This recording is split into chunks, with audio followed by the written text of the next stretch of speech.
بسم اللہ الرحمن الرحیم، آپ دیکھ رہے ہیں ABC نیوز اردو۔ آج ہم پیٹرولیم مصنوعات کی قیمتوں میں جو حالیہ اضافہ ہوا ہے اس کے حوالے سے بات کرنے لگے ہیں۔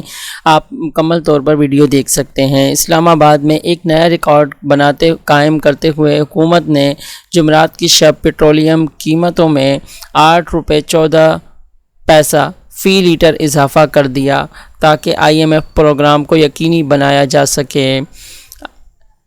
ٹیکس کی شرح اور درآمدی برآمدی قیمت شرائط تبادلہ کی بنیاد پر حکومت نے پٹرول، ہائی اسپیڈ ڈیزل کی قیمتوں میں بالترتیب 8 روپے 3 پیسہ اور 8 روپے 14 پیسہ فی لیٹر اضافہ کیا۔ اس طرح مٹی کے تیل اور لائٹ ڈیزل آئل کی قیمتوں میں بالترتیب 6 روپے 27 پیسے اور 5 روپے 72 پیسے فی لیٹر اضافہ کر دیا گیا۔ آپ دیکھ رہے تھے ABC news Urdu. Thank you for watching.